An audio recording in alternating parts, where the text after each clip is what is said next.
नमस्कार दोस्तों, माया चैनल के खास कार्यक्रम समय की माया में आप सभी का स्वागत है। मैं हूं अंकित मोहन शर्मा और आज मैं आपको एक ऐसे स्थान पर लेकर के आया हूं जिसमें स्नान करने मात्र से आदमी को मोक्ष की प्राप्ति हो जाती है, सभी पापों का विनाश हो जाता है। जी हाँ, यह जो आप मेरे पीछे देख रहे हैं यह है गंगा माँ। ये वही गंगा माँ हैं जिन्होंने बड़े से बड़े पापियों के पाप धोए हैं और जिनको मोक्ष नहीं मिलता वे गंगा में स्नान करने से मोक्ष की प्राप्ति होती है।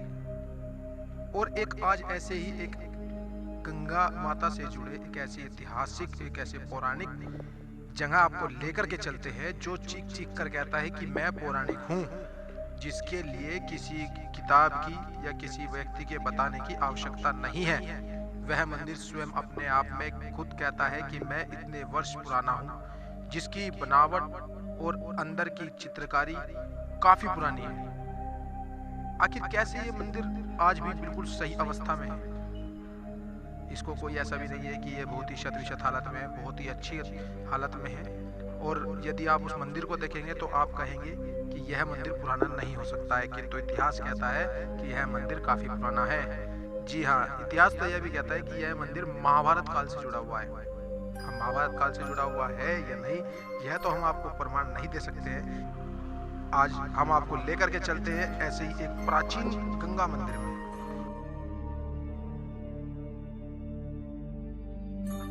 जो उत्तर प्रदेश के मुजफ्फरनगर जनपद के तीर्थ स्थल शुभ तीर्थ में स्थित है। कहा जाता है कि यह मंदिर मुगल काल से भी प्राचीन है, लेकिन इसमें जो तथ्य देखने को मिले हैं, जो सबूत देखने को मिले हैं, चाहे भले ही मुगल काल से हो या उससे भी प्राचीन से हो, लेकिन यह अपनी वास्तविकता क्या है इसकी, यह आपको मंदिर देखकर ही पता चलेगा। आइए आपको दिखाते हैं यह मंदिर।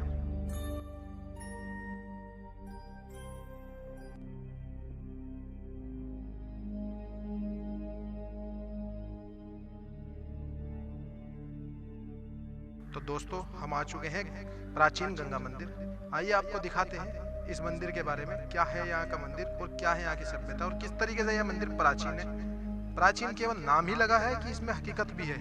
आइए आपको लेकर के चलते हैं।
नमस्कार दोस्तों, आइए पंडित जी से जानते हैं क्या है यहाँ का राज और क्या है यहाँ का रहस्य। पंडित जी अपना नाम बताइए। धर्मेंद्र शर्मा।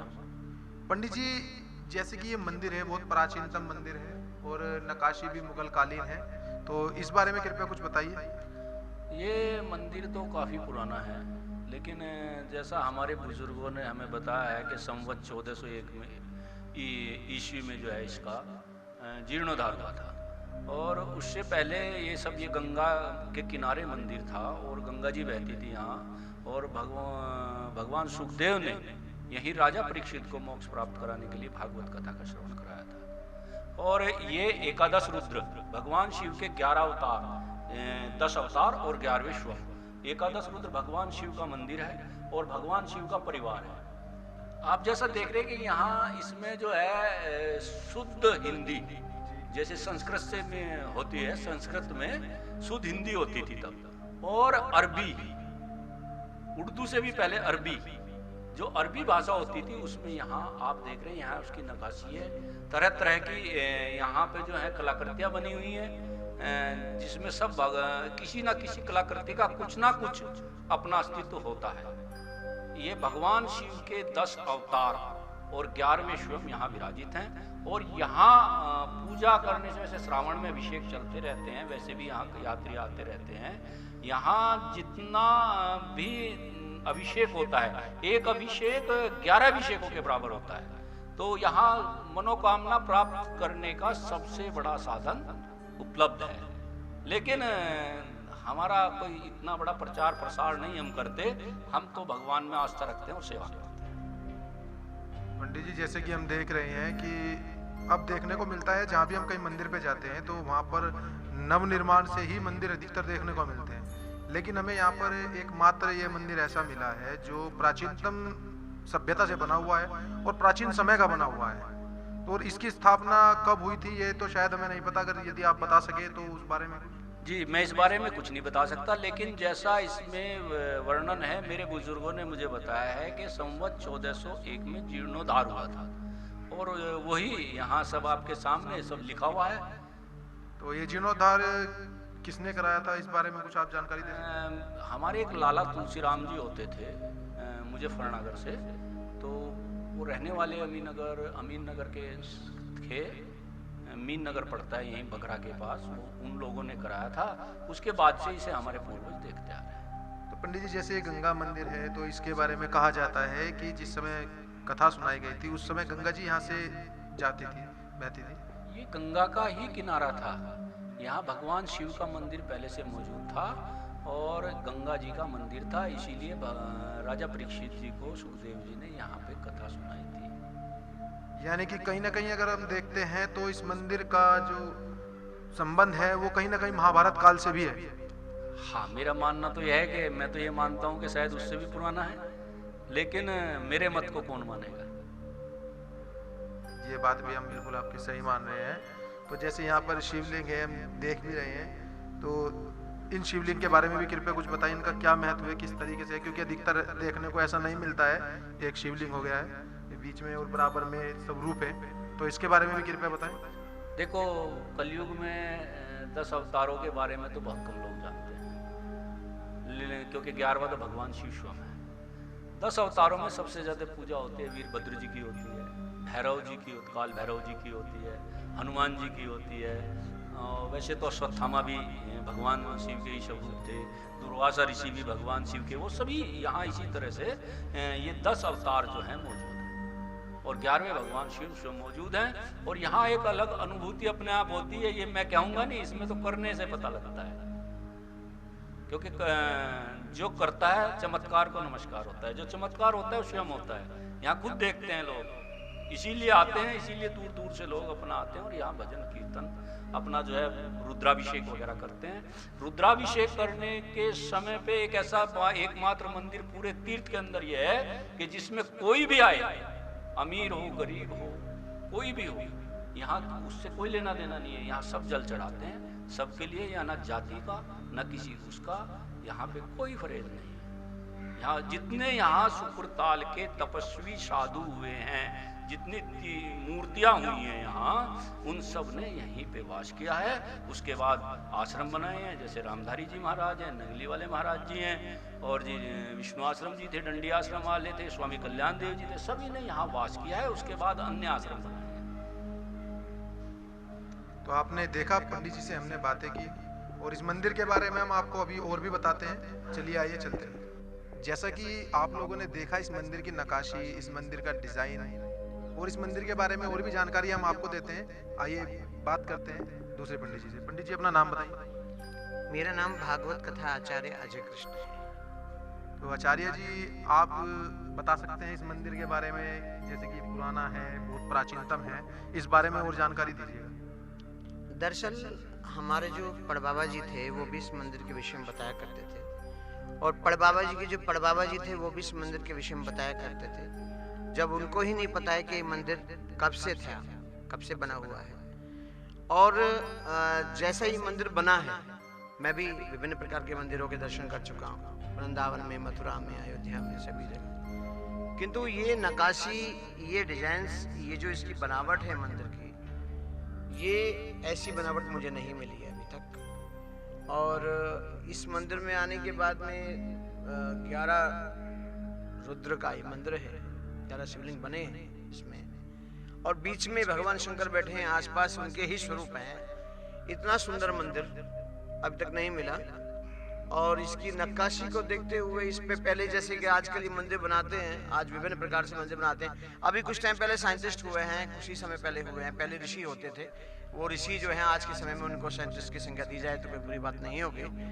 तो एक कंपास होता है, जितने मंदिर आपने देखे होंगे, उस मंदिर पर या तो आपको त्रिशूल मिलेगा या फिर कलश मिलेगा, किंतु ऐसा मंदिर आपने अभी तक कहीं नहीं देखा होगा जिसपे कंपास भी मिलेगा और ऊपर चांद भी मिलेगा। कंपास का मतलब जब भी कोई घटना घटनी होती है, भूकंप आना होता है, तूफान आना होता है, या कोई प्रलयंकारी समय आने होता है, तो ये कंपास उसको अपने आप बता देता है कि अब ये घटना घटने वाली है, तूफान आने वाला है या फिर बाढ़ आने वाली है। तो पंडित जी, अगर कहा जाए कि कोई भी आपदा आने से पहले जो इस बुर्जी पर लगा हुआ यंत्र है कि वह उसका सूचक अगर कहा जाए तो उसमें कोई गलत नहीं होगा? नहीं, बात आपकी ठीक है। सूचक का मतलब ये होता है, कंपास जो है वो सूचक ही होता है। तो जितनी भी आपदाएं आती है या आने वाली होती हैं, या कलयुग का जैसे जोर बढ़ता जा रहा है, तो कहीं ना कहीं मतलब जिसने भी ये मंदिर बनवाया होगा बहुत सोच करके, समझ करके, वैज्ञानिक तौर पर ही सोच कर समझ कर बनाया है। नहीं, ऐसा भी हो सकता है कि जब कोई ये मंदिर बना रहे हो, निर्माण चल रहा हो, उस समय कोई साइंटिस्ट भी हो और उसने जो है ये उनको सजेशन दिया हो कि आप जो है इसके ऊपर कंपास बनाइए, ये तीर्थ है, इसमें कभी भी पानी आ सकता है, बाढ़ आ सकती है, ऐसा कुछ हो सकता है। तो ये इस मंदिर के माध्यम से, इस कंपास के मतलब से, इस तीर्थ के माध्यम से सब लोगों को अवगत हो जाए, एक प्रकार से उनको जानकारी हो जाए कि हाँ भैया ऐसा होने वाला है। कहीं ना कहीं इसके पीछे भी ये राज है, साइंटिफिक राज है, कि जो भी घटना घटने वाली है उससे पहले ताकि पता चल जाए और लोग आगाह होकर वहां से अपने सुरक्षित स्थान पर पहुंच सकें। जी जी जी। और पंडित जी, जैसे कि हम देख रहे हैं कि जैसे ये मंदिर है, और जब से मंदिर बना है या जीर्णोद्धार हुआ है, तब से यहाँ पे शायद नवनिर्माण इस मंदिर के जो क्षेत्र है उसमें नहीं हुआ है, बाकी अदर हुआ है, लेकिन जो ये मंदिर है प्राचीनतम है, केवल इस पे रंग पुताई का ही काम हुआ है। दरअसल ये आप देख सकते हैं, बाहर ही रंग पुताई हुई है, बाकी जो नक्काशी अंदर है, जो अरबी में लिखा हुआ है, हिंदी में लिखा है, वो सब कुछ वो का वही है। चित्रण आप देखेंगे, जितना भी चित्रण इसके अंदर हुआ है वो उसी समय का चित्रण है। अंदर किसी प्रकार से कोई भी छेड़छाड़ नहीं की गई है। केवल थोड़ी सी दीवारें नीचे वाली को भले ही पेंट समय पे करा दिया जाए, किंतु वो नक्काशी और वो जो ऊपर कलाकृतियां बनी हैं वो निज की तीज। पंडित जी कहते हैं कि जहाँ पर मानव ने निवास किया है वहाँ पर मानव ने अपनी सुविधा अनुसार कुछ ना कुछ बदलाव किए हैं, लेकिन इस मंदिर को अगर हम देखते हैं तो इसमें इतना बदलाव भी नहीं है और प्राचीनतम को दर्शाता है। और इस मंदिर को प्राचीन होने के लिए कोई सबूत की आवश्यकता नहीं है, क्योंकि यह अपने आप में खुद एक बहुत बड़ा सबूत है रहस्य कि ये प्राचीन है। तो यहाँ पे लोगों का आना जाना भी कम है, लेकिन संभवतः जो भी यहाँ पे आता है तो अवश्य ही यहाँ से कुछ ना कुछ पा के जाता होगा। जी, दरअसल ऐसा होता है, एक कॉन्फिडेंस होता है।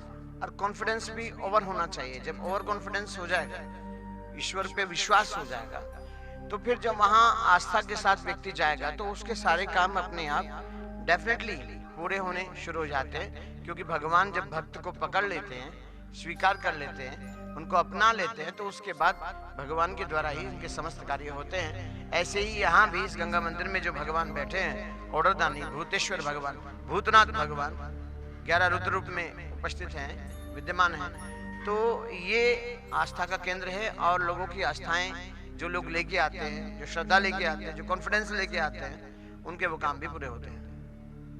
तो पंडित जी, जैसे कि हमने इस तीर्थ क्षेत्र में देखा, 12 किलोमीटर तीर्थ क्षेत्र बताया जाता है ये। इस क्षेत्र में कुछ और भी पौराणिक जैसे महाभारत काल से रिलेटेड मंदिर भी बताए जाते हैं। हालांकि देखा जाए तो यह भी महाभारत से कहीं ना कहीं संबंध रखता है।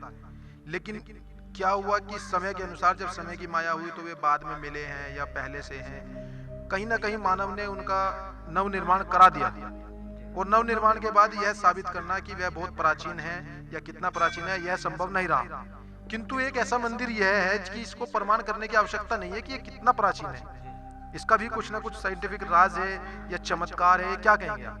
दरअसल ऐसा होता है कि ये यहाँ के जो पुजारी जी थे, जो पीढ़ी दर पीढ़ी देखते आ रहे हैं, उसमें पंडित राम कुमार शर्मा जी थे।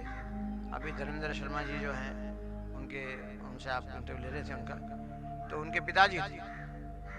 उन्होंने कुछ ऐसा किया कि उन्होंने ये कहा है अपनी नई पीढ़ी से कि भाई इसको आप बाहर से कैसा भी मॉडिफाई कराएं, किंतु अंदर से इसको ऐसा ही रखना ताकि ये बताना ना पड़े कि ये प्राचीन है। स्वतः आने के बाद अवगत हो जाएगी ये प्राचीन है। तो ऐसे ही धर्मेंद्र जी के परिवार ने, किसी ने भी अंदर से इसको मॉडिफाई नहीं कराया है, बाहर से करा दिया। मॉडिफाई के नाम पे भी केवल रंग का ही काम हो सकता है, बाकी जो इसकी असलियत है या जो इसकी प्राचीनतम है वो बरकरार रहेगी। बराबर रहेगी और अभी है। और आप देख भी रहे हैं, अंदर से आपने देखा भी होगा। अगर वो शिवलिंग प्राचीन है तो वहाँ जो नक्काशी है, पत्थर जो लगा है सामने, उसमें अरबी भाषा में लिखा हुआ है। बाहर भी आप चित्रण देख सकते हैं, वो वही प्राचीन है। और इनके द्वारा जो है, धर्मेंद्र शर्मा जी के द्वारा समय समय पर इसका जो है रख रखाव किया जाता है और बहुत अच्छे ढंग से। अब ये साइड में जो कमरे बने हैं, इधर ये मंदिर बना है छोटा, बाकी ये अलग से बन गया, किंतु इसके साथ में कोई छेड़छाड़ नहीं की। पंडित जी, एक बात ये भी जानना चाहेंगे, जैसे कि यहाँ पे शुक्रताल का सबसे प्रसिद्ध तीर्थ स्थल माना जाता है सुखदेव आश्रम। वट वृक्ष को देखने के लिए भारत के अलग अलग प्रांत से लोग आते हैं और सभी देख कर भी जाते हैं, दर्शन भी करके जाते हैं। लेकिन बहुत ही कम लोगों को पता है कि यहाँ पर कोई प्राचीन गंगा मंदिर भी है और उसकी भी अपनी एक अलग विशेषता है।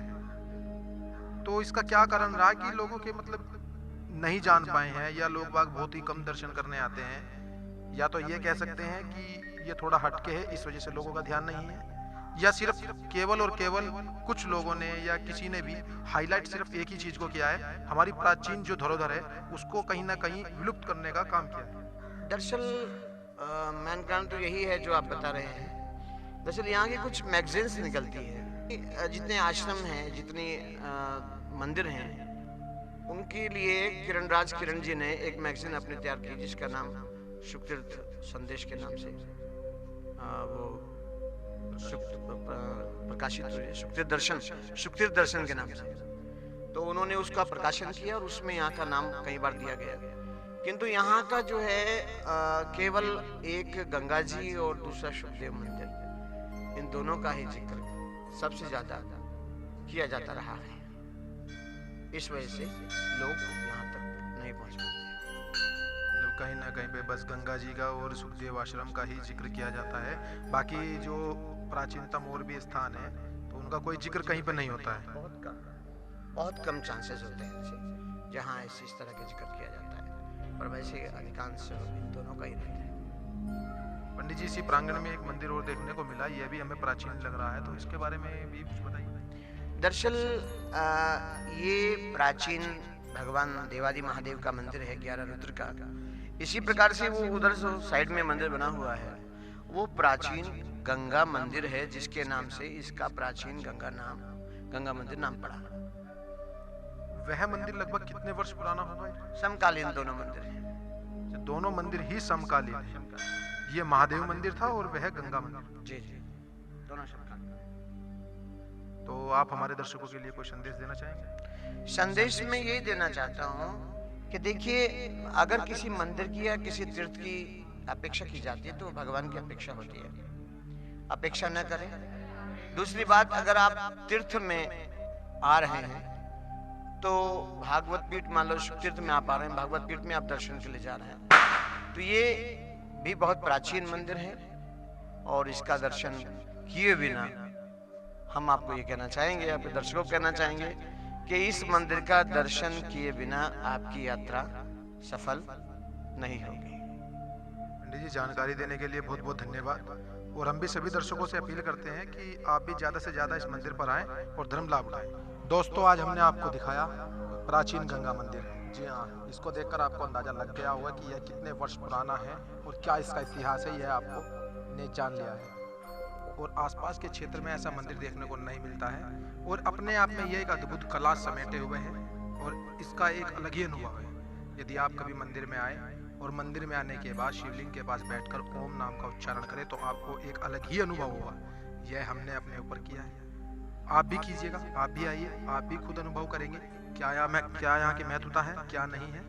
कहते हैं कि जो सच्चे दिल से यहाँ मनोकामना मांग के जाता है उसकी पूर्ण होती है। दोस्तों, यदि आपको कार्यक्रम अच्छा लगा है तो चैनल को सब्सक्राइब करें, लाइक करें, कमेंट करें और शेयर अवश्य करें। मैं अंकित मोहन शर्मा अपने सहयोगी सोनू पाल के साथ।